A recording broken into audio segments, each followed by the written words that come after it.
There are two kinds of dead men in this world: the ones rotting in the ground, and the ones who are simply declared so. For 28 years, I've been the second kind. A ghost. A convenient fiction buried by my own son under a mountain of carefully constructed lies.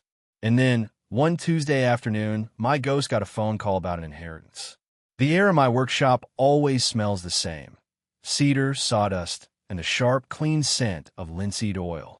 It's the smell of something real, something tangible being built from raw material. Light cut through the high windows, illuminating swirling motes of dust like a private galaxy. The only sound was the rhythmic shh of my grandfather's Stanley hand playing, smoothing a length of Oregon maple. It's a meditative sound, a sound that has kept the world at bay for nearly 3 decades. Then the other sound came. It was shrill, ugly, and utterly alien in this sanctuary of wood and steel. The black Bakelite landline on the wall, a relic I kept for reasons even I didn't fully understand, was ringing. No one ever called that number. Frank in New York had my cell. The lumber yard used the shop's main line. This line was a ghost itself, a dormant wire connecting me to a life I had methodically and deliberately erased. I set the plane down on its side, the blade gleaming. I wiped my hands on my canvas apron, feeling the familiar grit of sawdust under my nails. I walked over to the phone, letting it ring a 4th time, then a 5th, a test of my own patience. Finally, I lifted the heavy receiver. "Yeah," I said. My voice was rough from disuse. There was a pause, a carefully measured intake of breath on the other end. "Dad, is that you?" The voice was thicker now, coated in a smooth, confident veneer I didn't recognize. But underneath it, buried deep in the cadence, was the boy I remembered. The boy who could look you straight in the eye while lying through his teeth. 28 years dissolved in that single, hesitant question. I felt no surge of fatherly affection, no pang of loss. I felt the cold, curious detachment of a surgeon observing a fascinating, if malignant, tumor. "I'm listening, Kevin," I said. The name felt strange in my mouth, like a foreign word. Another pause. He was running a script in his head, and I just skipped a page. "Right. Wow. Okay. Look, I know this is unexpected. I don't even know what to say." "Then don't say anything. Get to the point." My tone was flat, the same tone I used when a contractor tried to explain why a job was 3 weeks behind schedule. He cleared his throat, the confidence returning, the salesman taking the stage. "It's about Aunt Eleanor. She passed away a few days ago, peaceful, in her sleep. I already knew. Eleanor and I had spoken 2 weeks prior. She sent me letters, cryptic postcards filled with notes about birds and paint colors that were really updates on the family she knew I watched from a distance. Her last one had simply said, 'The final canvas is stretched. It's going to be a masterpiece.' She was the only one who knew the truth, the only one who ever really saw me. I felt a brief, sharp jab of genuine loss, a cold pinprick in the numbness. I owed it to her to see this through. "I'm sorry to hear that," I said, and the lie was as smooth as the maple on my bench. "Yeah, well," he continued, eager to get to the transactional part of the conversation. "The thing is, she left a will. A rather significant one. Her estate is valued at about $8.2 million. He let the number hang in the air, a glittering prize meant to dazzle and disarm. I remained silent. I could hear the faint hum of traffic in the background of his call. He was somewhere loud, somewhere busy, somewhere I wasn't. "She named you in the will, Dad, as a beneficiary, alongside me." He was speaking faster now. "There's just one small complication. A formality, really. The lawyers, you know how they are. They need all named beneficiaries present to execute the will. In person." I waited. I knew the punchline was coming. He finally said it, the words tumbling out in a rehearsed rush of feigned embarrassment. "So, this is incredibly awkward, but for the estate to be processed, we'll need you to be, well, legally not dead. Apparently, when you left, Mom had you officially declared deceased after 7 years. For tax reasons, she said. So, we have to sort of resurrect you. Legally speaking, I looked around my workshop, at the tools hanging in perfect order, at the neat stacks of cherry, oak, and maple, at the half-finished rocking chair I was making for a neighbor's first grandchild. A world of order, precision, and truth. And on the other end of the line was my son, the architect of my death, casually discussing my resurrection as a minor bureaucratic inconvenience standing between him and $8 million. And I smiled. It wasn't a happy smile. It was the kind of smile my ex-wife used to fear. The kind of men in boardrooms learned to recognize as a precursor to their own professional demise. It was the quiet, calm smile that meant someone, somewhere, was about to learn a very, very expensive lesson. He mistook my silence for shock. Or maybe anger. He didn't know me at all. Dad, are you there? Look, I know it's a lot to ask, but it's what Eleanor wanted. I can fly you out to San Francisco. First class. Put you up. We can. I don't know talk. The offer to talk was the most insulting part of it all. He hadn't wanted to talk for 28 years. What he wanted was a signature. A ghost signature on a legal document. My smile widened. This wasn't just about money. It was about a story Kevin had written long ago, with himself as the abandoned hero and me as the villain who vanished. Now, I was being invited to write the final chapter, and I always finish what I start. Of course, son, I said, my voice suddenly warm, accommodating. The voice of a simple old carpenter from Oregon, a little bewildered by the ways of the big city. I'll come. It sounds like the right thing to do. For Eleanor. The relief on his end of the line was a palpable thing, a physical wave of it traveling through the phone. He'd gotten what he wanted. He thought the hard part was over. That's great, Dad. Really great, he said, his voice slick with victory. I'll have my assistant book the ticket. I'll text you the details. You do that, I said. We hung up. The silence of the workshop rushed back in, but it was different now. It was charged. The scent of cedar was no longer just the smell of wood. It was the smell of a box being built. A very precise, very strong, and perfectly inescapable box. I picked up my plane, held its familiar weight in my hands. He thought he was calling a retired woodworker. He'd forgotten who I was before I picked up these tools. He'd forgotten the man his mother called the surgeon. The man who didn't build things with his hands, but took them apart, piece by piece, until only the truth remained. I drew the plane across the maple. Shh. My son needed me to come back from the dead. I was more than happy to oblige. Preparation for this journey wasn't a matter of packing a bag. It was an exhumation. My quiet life in Astoria was a carefully constructed fortress, and to leave it, I had to unearth the man I had buried here 28 years ago. After locking the workshop, I went into my small, Spartan house. Everything in it was either made by my own hands or had served a purpose for at least a century. There was no clutter, no sentimentality, except for one thing. In the back of my closet, beneath a stack of wool blankets, sat an old steamer trunk. Brass fittings, dark leather straps. I hadn't opened it since the day I arrived. The hinges groaned in protest, releasing a sigh of stale, trapped air. The scent of cedar and mothballs, the perfume of a sealed-off past.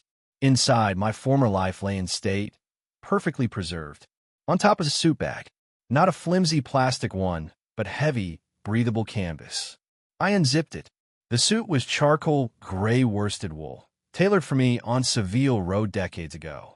It felt impossibly heavy in my hands, woven not just with thread, but with the weight of 1,000 boardroom battles, of billion-dollar deals signed and torpedoed. It was a uniform, armor.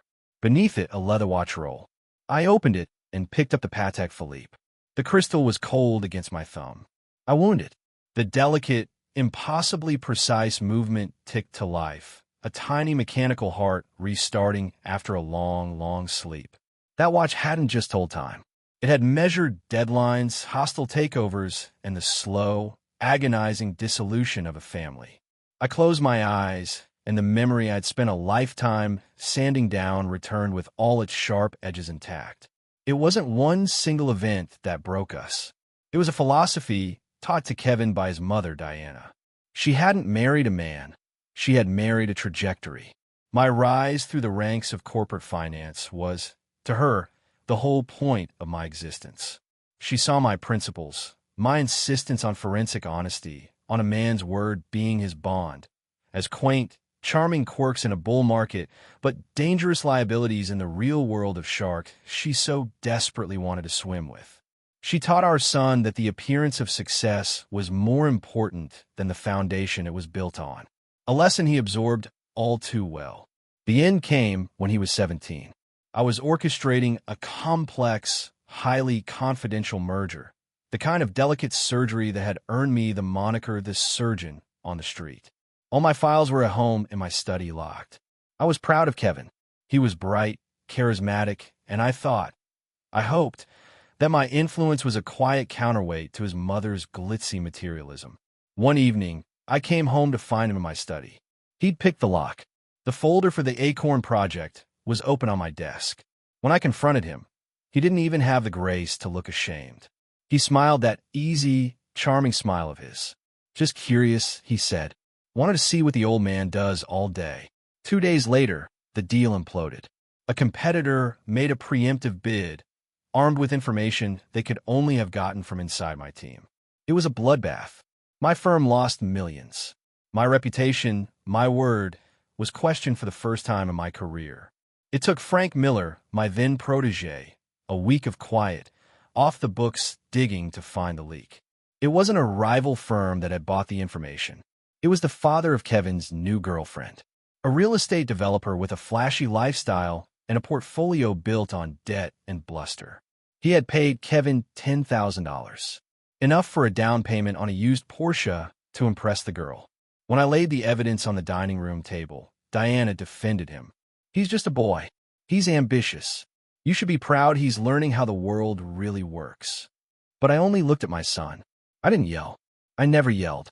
"There are two things in this world that are foundational, Kevin," I said, my voice as quiet as the ticking of the clock on the mantel. "Your word and your work. You just set fire to both. For a car. For a girl whose father has more boats than books." I gave him a choice. Not an ultimatum, a choice. "You will call Mr. Davies," I said, pointing to the phone. "You will tell him you are coming to his office tomorrow with me. You will return his money, and you will tell him exactly what you did and why it was wrong. You will own it, and then you will face the consequences. Or I'm gone." He looked at me. His eyes, so much like mine, were cold and calculating. He was weighing the options, the cost of admission versus the loss of face. He glanced at his mother, who gave a subtle, almost imperceptible shake of her head. He chose silence. So I left. I packed my watch, my suit, and a few other things in this trunk.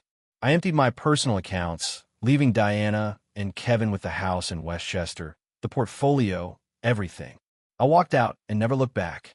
I became a carpenter because I needed to spend the rest of my life building things that were real, things you could touch, measure, and rely on, things that couldn't lie. I opened my eyes. The workshop air, the scent of truth. The past was the past, but it was also the present. Kevin hadn't changed.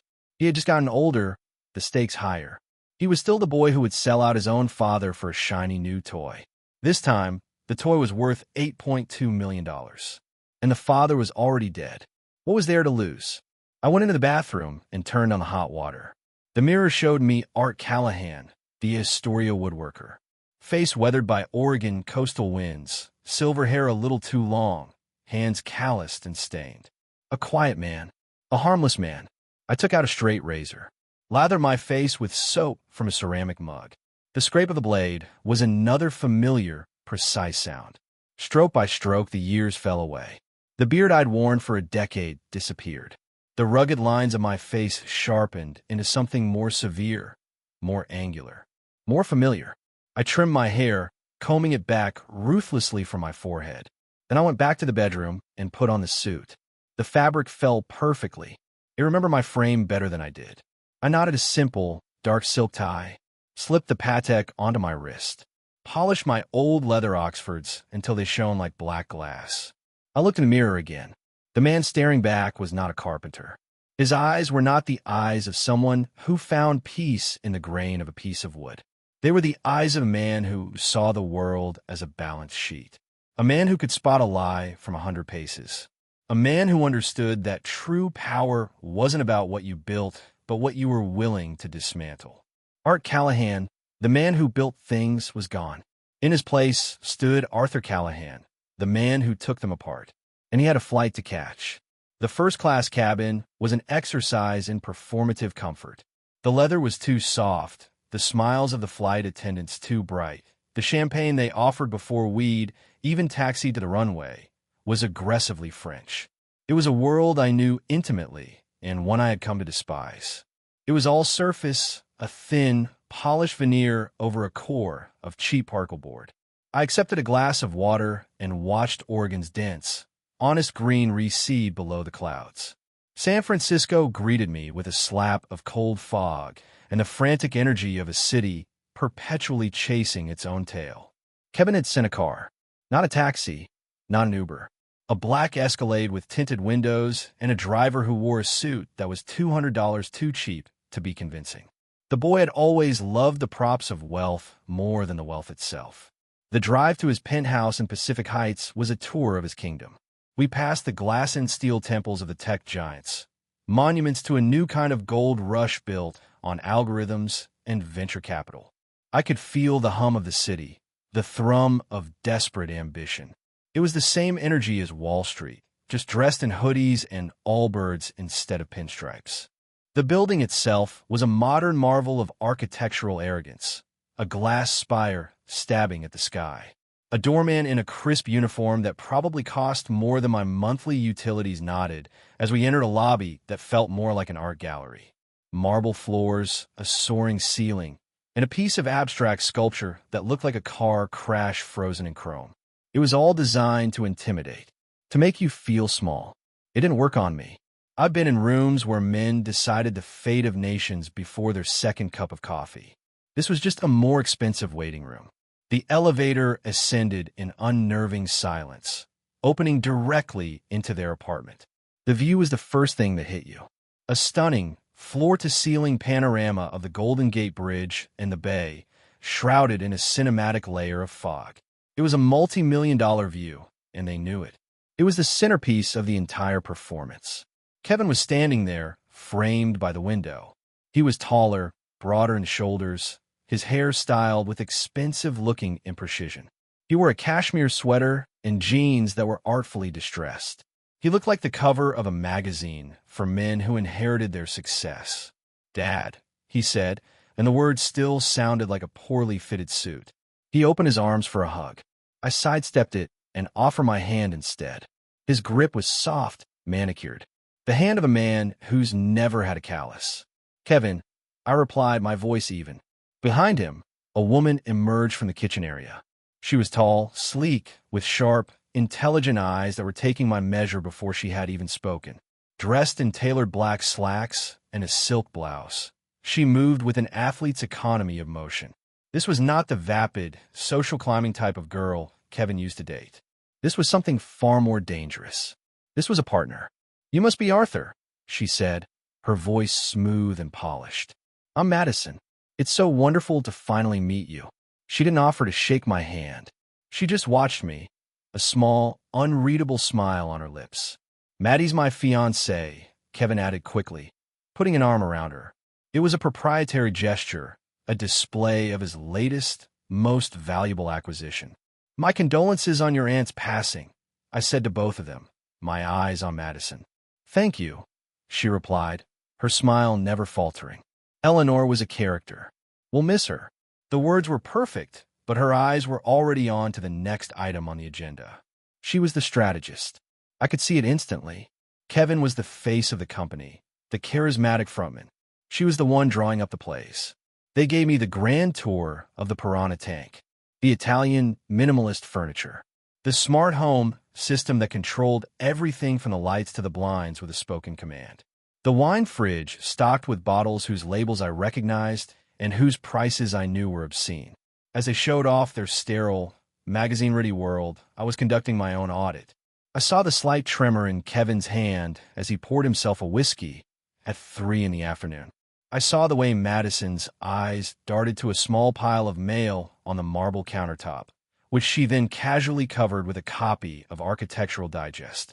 I noticed that while the apartment was filled with the signifiers of extreme wealth, there was nothing personal. No family photos, no worn books, no object that spoke of a life lived, only of a life curated for an audience. "The guest room is this way," Kevin said, leading me down a hall.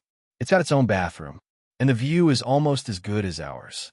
He opened the door to a room that was as soulless as a luxury hotel suite. It was perfect, and it was empty. I placed my single, old canvas duffel bag on the king-size bed. It looked absurdly out of place. "So," Kevin began, leaning against the doorframe, trying for a casual air, "I know this is all a lot, but once we get the paperwork sorted with the lawyers tomorrow, it'll be smooth sailing. We can get you on a flight back home the day after." He was already trying to manage my exit. Get the ghost back in his coffin as quickly as possible. "There's no rush," I said, turning to face him. I looked him directly in the eye. "It's been 28 years. I like to see what my son has built for himself." A flicker of something, panic, annoyance, crossed his face before being replaced by that salesman's smile. Of course. We're having dinner tonight, at a place Maddie loves, to celebrate Eleanor. And, you being here. I like that," I said. He nodded, relieved again. He was so easy to read. A book written in large print. He thought he was in control. He thought I was a simple old man, a bumpkin from the sticks, dazzled by the bright lights and big city. He and his clever fiancée had a plan, and I was just a pawn they needed to move across the board. They left me to settle in. The silence of the room was absolute, insulated from the city below. I walked to the window. From 30 floors up, the cars looked like toys. The people were invisible. It was a conqueror's view, a predator's view, a view designed to make you forget that the world below was made of real things, real people, real consequences. I reached into my duffel bag and pulled out a small, worn block of cedar. I sat on the edge of the ridiculously expensive bed and took a small penknife from my pocket. As the city hummed its frantic, desperate song outside my window, I began to whittle. The blade shaved off fragrant, paper-thin curls of wood. They saw a simple man with a simple tool. They had no idea I was sharpening my scalpel. The cracks in their perfect facade were already showing, and I was just getting started. The restaurant was called Aperture. It was the kind of place that didn't have a sign, only an address and a reputation whispered among the city's elite. Inside, it was a cathedral of modern cuisine, all dark wood, muted lighting, and hushed, reverent tones. The patrons were a mix of tech bros in $1,000 sneakers and skeletal women draped in gossamer fabrics. Everyone looked vaguely hungry and intensely important. It was a room suffocating on its own self-regard. Kevin moved through it like a returning king, clapping a man on the shoulder here, waving to a couple there. Madison was at his side, a queen consort, acknowledging the courtiers with a regal nod. I followed a few paces behind, a gray ghost in their gilded wake, my old suit feeling less like armor and more like camouflage. They saw a stooped old man, out of his depth. It was the perfect disguise. We were seated at a prime table overlooking the kitchen, which was encased in glass like a museum exhibit. Chefs in pristine whites moved with the silent, focused intensity of surgeons. A performance for the diners. Everything here was a performance. "Isn't this place incredible?" Kevin said, his eyes sweeping the room, checking to see who was watching us. "Jean-Pierre is a genius, a true artist." "It's very clean," I said, looking at the stark, minimalist decor. Madison gave a small, condescending smile. "He's famous for his deconstructed approach. He takes familiar concepts and breaks them down to their essential components. He charges you $500 to put your own food together," I murmured, just loud enough for them to hear. Kevin's jaw tightened, but Madison laughed, a sound like ice cubes clinking in a crystal glass. "He has a point, darling. But it's about the experience, Arthur, not the food." She was sharp. She'd identified my angle of attack, the simple, no-nonsense craftsman, and was trying to disarm it with patronizing amusement. It was a good move. But this wasn't her first board meeting, and it sure as hell wasn't my first negotiation. A sommelier appeared, a young man, so serious he looked like he was about to defuse a bomb rather than recommend a wine. He and Kevin engaged in a ritualistic dialogue of vintages and regions, a coded language of status. Kevin finally selected a bottle, a burgundy, with a flick of his wrist, a casual gesture that was anything but. The price, I knew, would be roughly equivalent to my workshop's monthly rent. When the wine arrived and was poured, Kevin raised his glass. To Aunt Eleanor, he said, the practiced solemnity in his voice ringing false in the noisy room. She would have hated this place, but she would have loved that we're all here together. Madison and I echoed the toast. I took a sip. The wine was exquisite, but all I could taste was the lie. The dinner was an interrogation disguised as a reunion. They asked me about my life in Oregon. They used words like quaint, simple, and authentic. They were trying to build a box around me, to define me as this harmless, rustic caricature. A man who wouldn't understand the complexities of an $8 million estate. I play my part. I told them about the different types of wood, the challenges of winter storms on the coast, the satisfaction of delivering a finished piece to a happy customer. I gave them the character they wanted. And all the while, I was probing their defenses with my own seemingly innocent questions. So, this startup of yours, Kevin, I said as the waiter placed a dish in front of me that looked like a tiny edible Zen garden. Tell me about it. I read a little online. Synergizing next-generation blockchain architecture for the gig economy. Sound impressive. I'm not sure I understand what any of that means. Kevin launched into his pitch. It was polished, passionate, and full of the empty jargon of his industry. He talked about disruption, scalability, and changing the paradigm. He was selling a vision, a dream. And he was very, very good at it. Our main seed investor is a guy named Alastair Finch, Kevin said, puffing out his chest. Finch Capital. He's a legend in the valley. Believes in us completely. I took a slow bite of a single, lonely scallop. Finch, I said, feigning a hazy memory. That name sounds familiar. Didn't he have some trouble back in '08? With some mortgage-backed securities? I seem to recall a fellow with that name from my old days at Sterling Hewitt. He was a junior analyst then. Ambitious boy. A little too fond of leverage. The effect was instantaneous. Madison's fork stopped halfway to her mouth. Kevin's practiced smile vanished, replaced by a deer-in-the-headlights stare. They had assumed my past was a blank slate, a story that ended when I left them. The idea that my history could intersect with their present was a possibility they had never considered. I don't think that's the same guy, Kevin stammered. Alastair is ex-Goldman. Ah, I said, taking another sip of water. Of course. My mistake. So many sharks in that water, it's easy to get them confused. I smiled my simple, harmless smile. The rest of the meal was tense. The easy, condescending rhythm was broken. They were off balance. I was no longer a predictable piece on their board. I was a wild card. Madison tried to recover. So, Arthur, she said, her voice a little too bright. What are your plans after all this is settled? Back to your workshop? I suppose so, I said. A man needs his work. Something to ground him. You know, when my Eleanor would visit me, years ago, she used to say that my workshop was the only honest room in the world. No pretense. The wood is what it is. The tool does what it does. The result is either true or it isn't. There's no way to fake a perfect dovetail joint. I let my eyes rest on Kevin, then on her. You can't talk into being true. You can't disrupt it into fitting. You just have to do the work. Honestly, patiently. Otherwise, the whole thing just falls apart under the slightest pressure. The message landed. I saw it in the tightening around Madison's eyes. The way Kevin suddenly became intensely interested in the dregs of his wine glass. They were living in a house of cards, and they knew it. On the ride back to the penthouse, a heavy silence filled the car. The performance was over.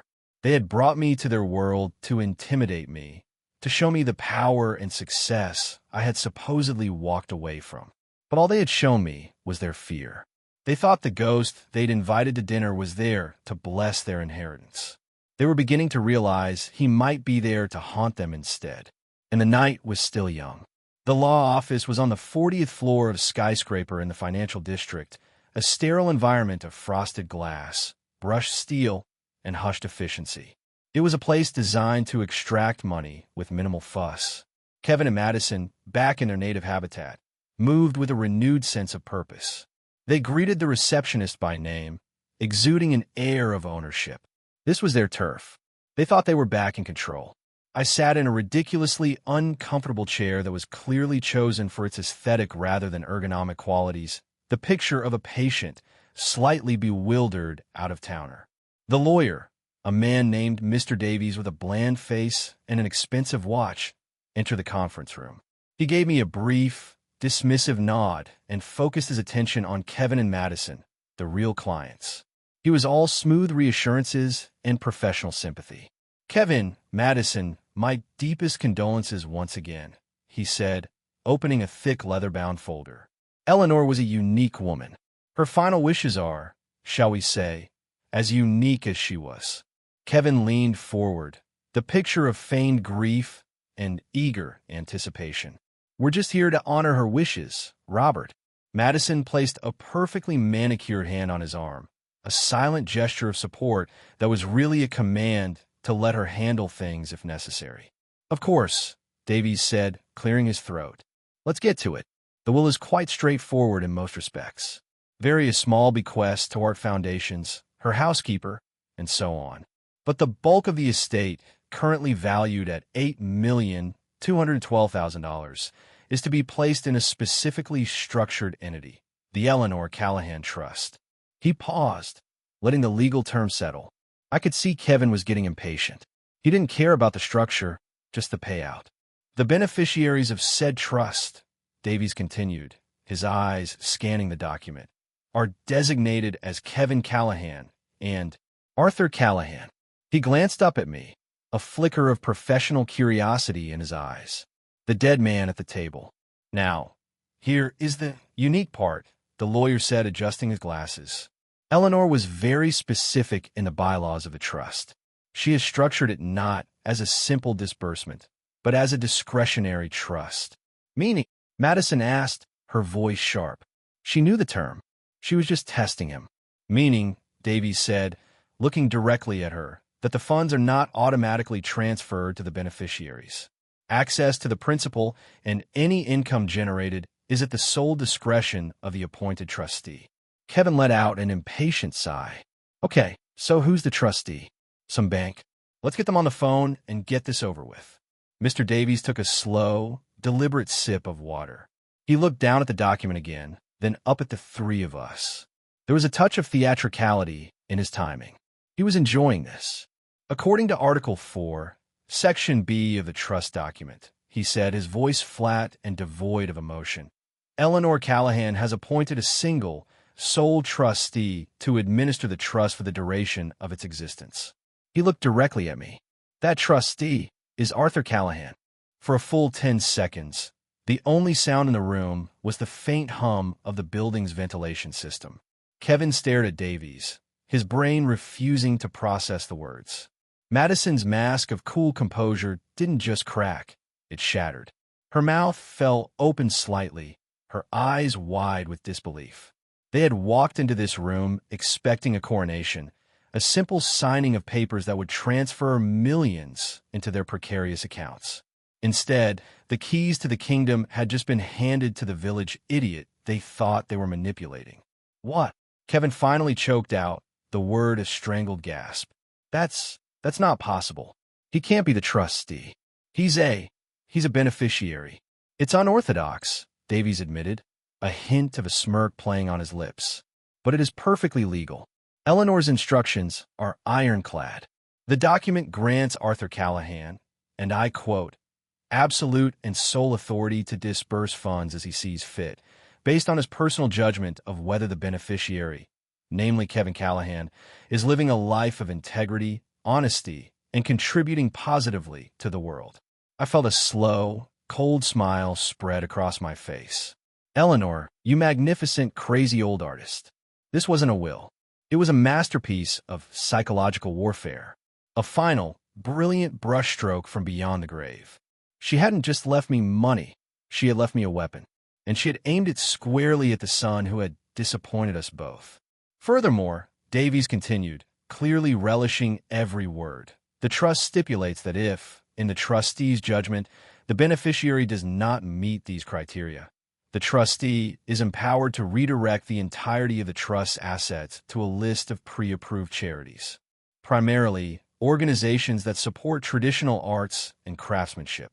Kevin's face had gone from disbelief to a ghastly, pale fury. He looked at me, really looked at me for the first time since I'd arrived. The simple old carpenter was gone. He was seeing the ghost of the father he had betrayed, a man who now held his entire fabricated world in the palm of his hand. "This is insane," he exploded, slamming his hand on the polished table. "It's a joke. She was a crazy old woman. We can contest this." Madison shot him a look that could have frozen fire. "Quiet, Kevin," she hissed, her mind already racing, calculating new angles, new strategies. "Robert," she said, her voice now dangerously calm, "what are the grounds for contesting a trust on the basis of trustee suitability?" Davies leaned back in his chair. "Extremely difficult. You would have to prove malfeasance, gross negligence, or that the trustee is mentally incompetent. Given that the trust creator personally selected him, and he has no criminal record or history of mental illness, a challenge would be a long, expensive, and likely fruitless endeavor." All eyes turned to me. I hadn't said a word. I just sat there, the quiet center of the storm they had unleashed. I looked at my son, his face contorted with rage and desperation. I looked at his fiancée, her sharp mind working furiously to find a way out of the trap. My sister had known. She had known they would come for the money. She had known they would see me as an obstacle, a tool to be used and discarded. So she had turned the tool into the craftsman, the pawn into the king. I finally spoke, my voice calm and reasonable, the voice of a simple man trying to understand. "Well," I said, looking around the opulent conference room, "this is certainly a surprise. I'm just a simple carpenter. I don't know the first thing about managing a trust. I let the lie hang in the air, a piece of bait. I'll probably need a lot of help, a lot of guidance." I looked at Kevin.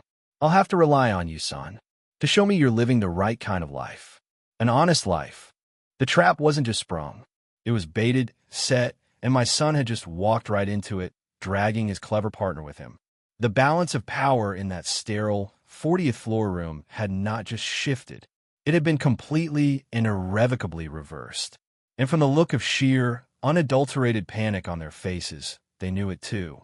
The ride back down the elevator was a masterclass in silent fury. Kevin stared straight ahead at the polished steel doors, his jaw muscles working rhythmically.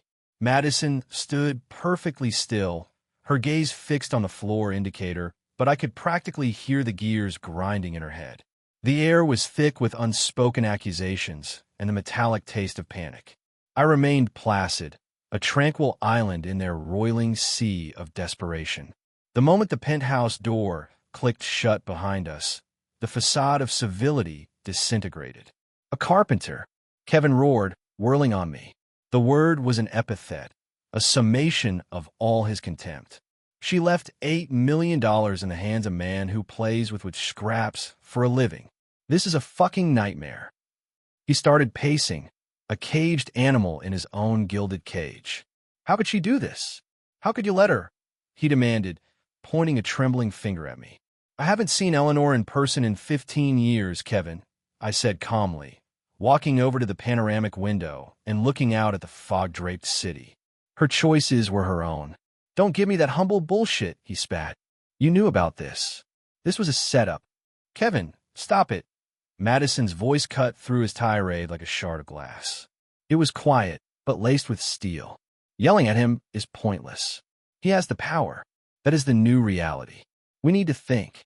She turned to me, her eyes cold and analytical. The pretense of warmth, of future daughter-in-law charm, was gone. I was no longer a person to her. I was a problem to be solved, an equation to be balanced. "All right, Arthur," she said, crossing her arms. "Let's be practical. You said you don't know anything about managing a trust. We do. Kevin's company, our finances, they're complex. We can help you. We can guide you in making the right decisions to ensure Kevin meets the criteria." It was a blatant, clumsy attempt to regain control, to frame their self-interest as helpful guidance. "I see," I said, turning from the window to face them. You want to help me judge your own integrity. That seems efficient. My dry tone didn't faze her. We need an initial disbursement, she stated, moving from negotiation to demand. A significant one for the business. An investment opportunity has come up. A time-sensitive one. It's exactly the kind of positive contribution to the world Eleanor's will talks about. How significant? I asked. $2 million, Kevin blurted out, his pacing coming to an abrupt halt. We need it by the end of the week. The desperation was rolling off him in waves. This wasn't for an investment opportunity. This was to plug a hole. A very large, very deep hole in the bottom of their sinking ship. 2 million, I repeated slowly, letting the number hang in the air. That's a lot of rocking chairs. I'll have to think about it. I need to understand the business first. Your business. There's no time for that. Kevin insisted. The deal closes Friday. Then you'd better start explaining, I said, walking over to the ludicrously expensive sofa and sitting down. From the beginning. Tell me everything. And so began the second performance of the day. They laid out their vision for Kevin's company, Connix, a platform that supposedly connected freelance workers with tech projects. They threw around all the right buzzwords: AI-driven, synergistic, disruptive. But the more they talked, the more I heard the echoes of 100 other doomed ventures I dissected in my past life. It was all sizzle, no steak. All marketing, no underlying value. They talked for nearly an hour. When they finished, I was silent for a long time. So, you have the coders, the platform, the clients? I finally asked. Of course, Kevin said. We're on the verge of a major breakthrough. Show me, I said. The request through them. Show you what? The platform. Your balance sheets. Your list of investors. Your client contracts. I want to see the books. All of them. Madison's eyes narrowed. That's confidential proprietary information, Arthur. And this is a confidential proprietary trust, Madison. I countered, my voice hardening for the first time. You want $2 million of Eleanor's money? Then you open the books. To me, the trustee. It was a checkmate, and she knew it. The rest of the afternoon was spent in a tense standoff. They stalled, made excuses, claimed they needed to get documents from their office. I waited patiently, the quiet old man on the couch, whittling away at my block of cedar, the soft scrape of the knife the only sound in the room. That night, the real truth began to bleed out from under the door. I was in my soulless guest room, the door slightly ajar. I couldn't sleep. The city's hum was a nervous energy that seeped through the triple-pane glass. Around 2 a.m., I heard their voices from the living room. They thought I was asleep. They weren't yelling anymore. Their words were frantic, terrified whispers. Told you Finch was getting nervous, Madison was saying. His wire was supposed to hit last Tuesday. He's pulling out. He must have heard the rumors. How can we be out of money? Kevin's voice was thin, reedy, stripped of its bravado. We just raised $5 million 6 months ago. On projections, Kevin. Projections, I faked. Madison's whisper was venomous. We used that to pay back the bridge loan from Chun and to cover the lease on this place. The burn rate is $500,000 a month. The platform is a buggy piece of shit. We have 3 real clients, and the other 20 are shell corporations I set up to inflate the user numbers. It's all fake. It's been fake from the beginning. A choke sound from Kevin. The credit cards are maxed out. All of them. I know, she hissed. I've been moving what's left between accounts to cover the interest payments. We're a week away from total collapse. A week. That's why we need your aunt's money. It's not for a deal. It's to stop us from going to prison. Silence. Then Kevin, his voice barely audible. What about him? Your plan was to charm the old man. Your father isn't some backwoods idiot, Kevin. He's playing with us. Show me the books. He knows. I don't know how, but he knows. He's not looking for a reason to give us the money. He's looking for a reason to bury us. I leaned back against the cool wall of my room, closing my eyes. I felt no satisfaction. No, I told you so. Just a profound, weary sadness. My son hadn't just built his life on lies. He had become the lie. There was nothing real left. And Madison, she wasn't his partner. She was his co-conspirator. They weren't in love with each other. They were in love with an idea of a life they could never legitimately earn. Now, Their creation was turning on them, preparing to devour them whole. I stood up and quietly closed my door. I knew everything I needed to know, but knowing wasn't enough. For what I had planned, I needed proof. Hard, undeniable, legally binding proof. I walked over to my duffel bag and pulled out a small, encrypted satellite phone, a relic from my old life, kept for emergencies. I scrolled through the contacts until I found the one I was looking for. A single name, Frank. I stepped into the in-suite bathroom, turned on the fan for white noise, and hit send. It rang twice. Yeah, a gravelly voice answered from 3,000 miles and a lifetime away. Frank, I said. It's the surgeon. There was a pause on the other end, then a low chuckle. Jesus Christ. Arthur, I figured you'd finally learned how to whittle yourself a canoe and paddled off the edge of the earth. Not yet, I said. I need a full workup, a deep dive audit, corporate and personal. A tech startup in San Francisco called Connix. Founder is Kevin Callahan. His fiancée is Madison Vance. I want everything, Frank. Shell corporations, debt structures, investor complaints, bank statements. The works. I need to know where all the bodies are buried. Vance, Frank mused. Madison Vance. Rings a bell. Fired from a white shoe firm in New York a few years back. Something about creative accounting for a client. It was buried, but I'll find it. Good, I said. And Frank. I need it fast. How fast is fast, Arthur? I glanced at the bathroom door at the gilded, hollow world just beyond it. 48 hours, I said. Before they realize they're not in a negotiation. They're in a liquidation. The next 48 hours were a slow, deliberate dance on a razor's edge. I had to maintain my cover as the slightly overwhelmed carpenter while a silent, invisible demolition of their world was taking place 3,000 miles away. I spent the day with Kevin, letting him show me the business. It was a surreal experience. We went to a gleaming co-working space that felt more like an adult daycare for trust fund kids. Beanbag chairs, kombucha on tap, a ping-pong table in the center of the room. He introduced me to his team, a handful of 20-somethings with bright eyes and an unnerving devotion to him. They spoke in the breathless, jargon-filled dialect of the startup cult, and he was their charismatic prophet. They genuinely believed they were changing the world. They had no idea their paychecks were being funded by a Ponzi scheme of lies. Kevin was in full salesman mode, trying to overwhelm me with the performance of success. He showed me charts that always went up and to the right. He drew diagrams on a whiteboard, connecting buzzwords with arrows. He was so desperate for me to believe the lie that I think he was starting to believe it again himself. I played my part. I nodded. I asked simple questions. What does that stand for? How does that help the customer? Where does the money come from? Each question was a gentle probe, forcing him to either invent more elaborate lies or expose the hollow core of his enterprise. He was a surprisingly good tap dancer, but I could see the sweat beading on his brow. Madison, meanwhile, was shadowing me. She'd abandoned the charm offensive and adopted the role of a vigilant handler. She'd appear with coffee, interject with a helpful-sounding clarification, or steer the conversation away from any topic that got too close to actual numbers. She was trying to run interference, to manage the simple old man, and keep him from wandering into the minefield of their finances. The two of them were working in tandem, a desperate, silent ballet, to keep their house of cards from collapsing. I let them show me their Potemkin village. I let them believe they were managing me. It was crucial they didn't suspect that the real audit was happening far away from their control.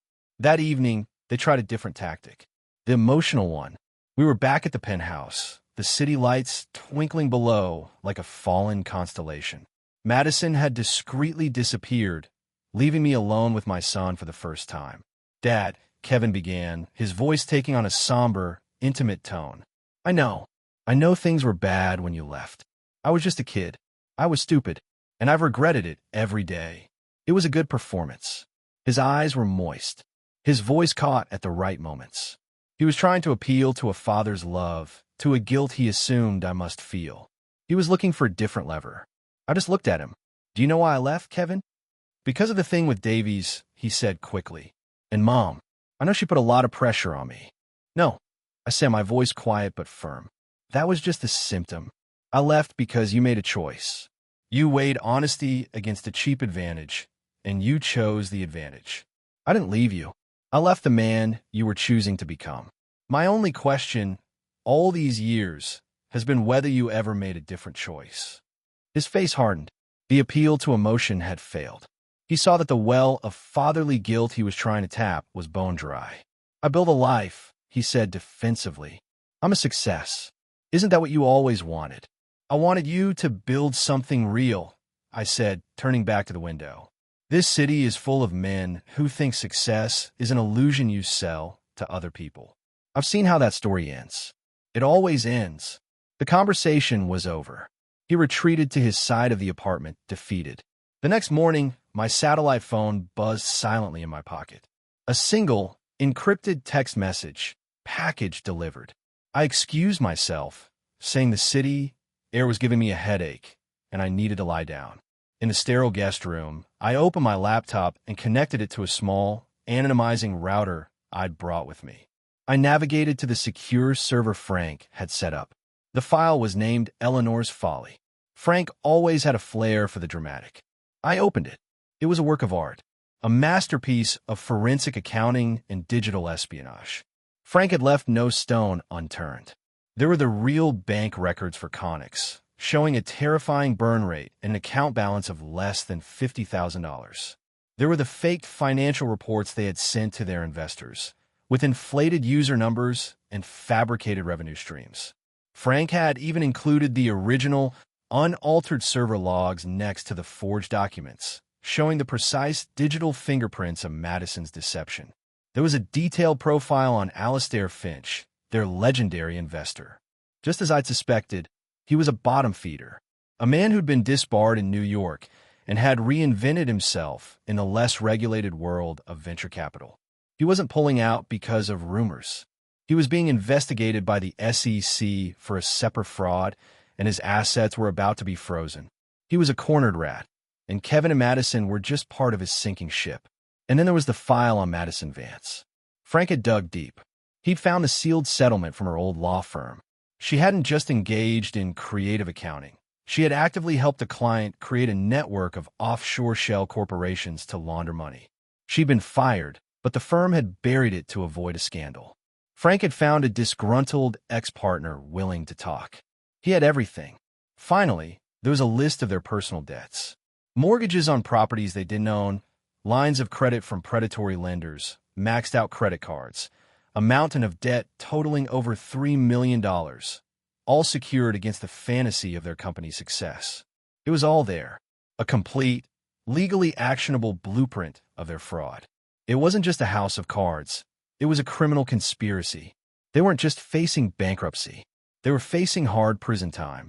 I closed the laptop. The cool weight of the information settled in my gut. I had what I needed. This was no longer about teaching my son a lesson. This was about cauterizing a wound before the infection spread and hurt more innocent people. Their employees, the small-time investors they duped. The surgeon had a diagnosis. Now it was time to operate. I needed a different kind of operating theater. Not a boardroom, not a law office. Something else.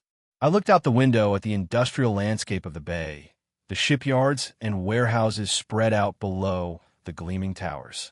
A place where real things were made and moved. A place with no illusions. I picked up my regular cell phone and made a call to the car service Kevin had been using. I need a car for a personal trip this afternoon, I said. Just a drive. I want to see the old shipyards, down by Pier 70. It was time to choose the location for our final meeting. A place where there would be no beanbag chairs, no panoramic views, no escape. A place that smelled not of expensive cologne, but of rust, salt, and decay.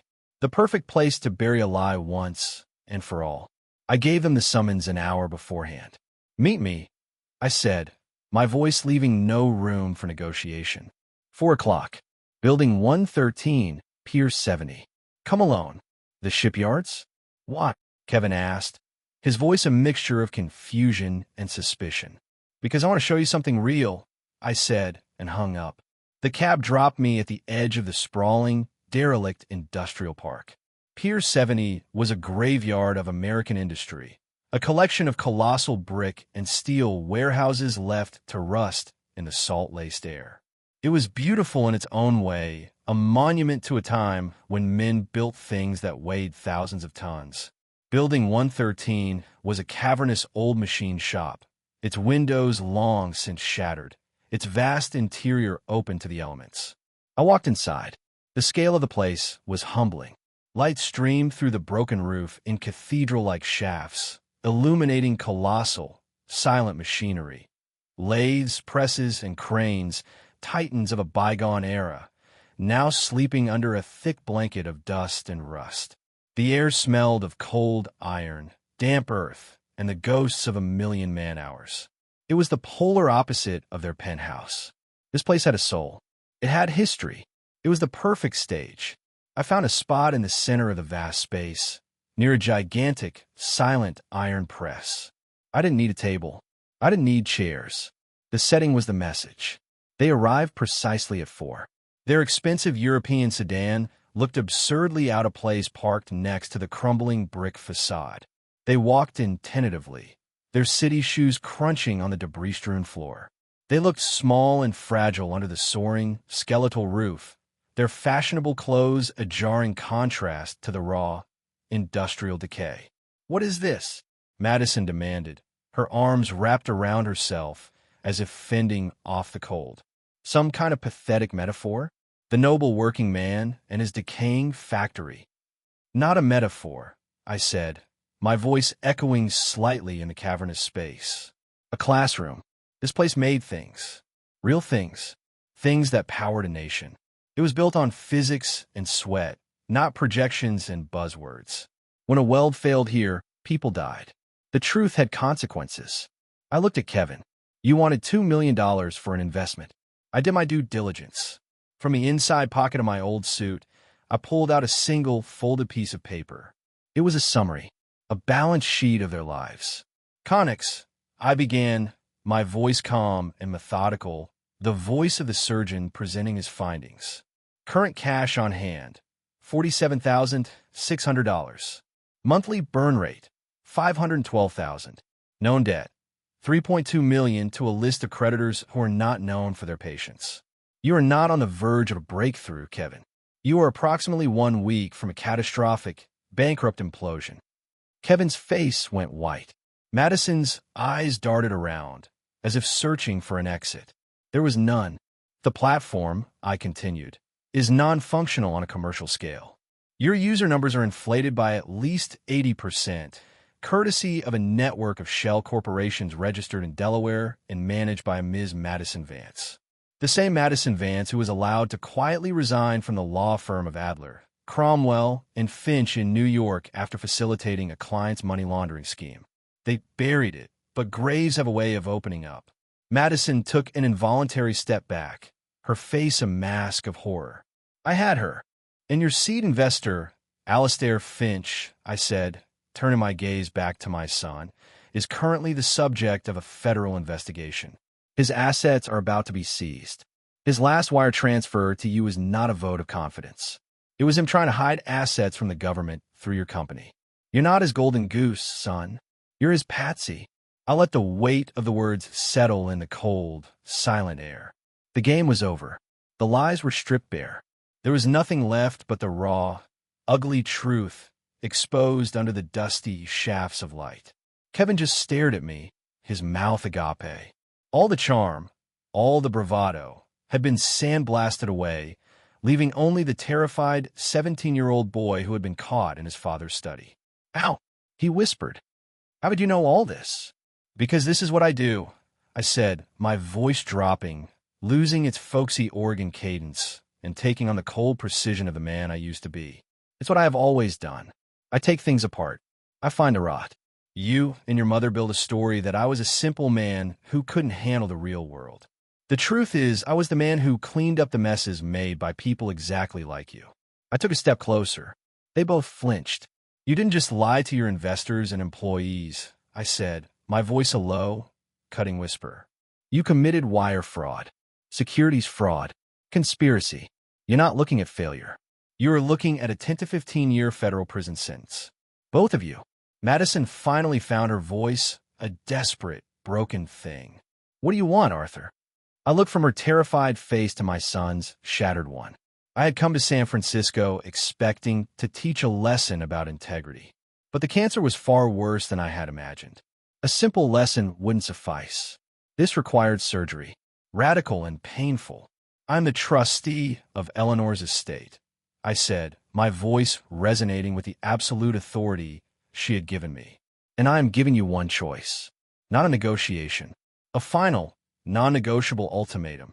I let the silence stretch, letting the weight of their futures hang in the cold, dusty air. This wasn't about revenge. Revenge is a hot, messy emotion. This was about balance, about restoring a natural order they had violently disrupted with their lies. "Here is the deal," I said, my voice as cold and hard as the iron press beside us. "There are two paths forward. You will choose one. Today. Now." I held up one finger. "Path A. I do nothing. I walk out of this building, get in a cab, and fly back to Oregon. And tomorrow morning, a complete, meticulously documented file gets anonymously delivered to the U.S. Attorney's Office for the Northern District of California and to the Securities and Exchange Commission. It will contain everything: the forged financials, the shell corporations, Madison's prior indiscretions, Finch's entanglement. Everything. They will descend on you like wolves. You will be arrested. You will lose this apartment, your friends, your reputations. You will be bankrupted by legal fees before you are convicted. And you will go to prison for a very long time. I watched them absorb the brutal finality of it. This wasn't a threat. It was a weather forecast. Inescapable. Or, I continued, holding up a second finger, "There is path B." I paused, letting their desperation build. They were clinging to that second option like drowning sailors to a piece of driftwood. On path B, I use my power as trustee. I take the $8.2 million from Eleanor's trust, and I begin to clean your catastrophic mess. But let me be absolutely clear. Not one single cent of it will ever touch your hands. I looked directly at Kevin. "First, I will make every one of your legitimate investors whole. The small ones, the ones who believed in you, the friends and family you duped. They get their money back, down to the last dollar. Second, I will set up a fund to provide a generous severance for every one of your employees, the young people who trusted you and are about to have their careers derailed by your fraud. Third, I will use the funds to hire a liquidation firm to professionally and legally dissolve your sham of a company, settling all outstanding debts with your vendors." I then turned my gaze to Madison. Her face was a ruin of calculated hope and utter terror. "You, Madison, will get nothing. You will sign a legally binding document drafted by my lawyers, relinquishing any and all claims to Kevin's finances, present or future. You will walk away from this with what you came with. Your lies are your own business from here on out. I am cleaning my son's mess, not yours." She looked like I had slapped her. The idea of being cut out of the solution, of being left with nothing, was an agony I could see playing across her features. Finally, I turned back to Kevin. His face was a blank slate of shock. "After all the debts are paid," I said, "there will be a few million left. That money will go into the primary charity Eleanor designated, the Eleanor Callahan Foundation for American Craft. It will fund apprenticeships and workshops for young people who want to learn how to make real things. Carpenters, glassblowers, stonemasons, weavers. And you, Kevin," I said, my voice dropping lower, "you will be its first recipient. For 1 year, you will give up this life. You will move to Astoria, Oregon. You will live in a small, rented apartment. And you will work, not for a salary, but for a stipend that covers your rent and groceries. You will work in a boat builder's shop, sweeping floors, sanding hulls, and learning how to use your hands to create something of value. You will learn the weight of a hammer. You will learn the patience of a craftsman.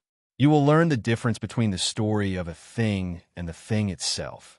It was the heart of the deal, the price, not just financial, but spiritual, an exile and an apprenticeship, a forced return to the principles he had abandoned. At the end of that year, I concluded, you will be free. The company will be a memory. The debts will be gone. You will not have a criminal record. What you do after that is your own choice. but you will have had a chance to learn what it means to build something honest. This is the only path that does not end in a federal prison. I folded the piece of paper and put it back in my pocket. That is the deal. There are no negotiations. There are no counteroffers.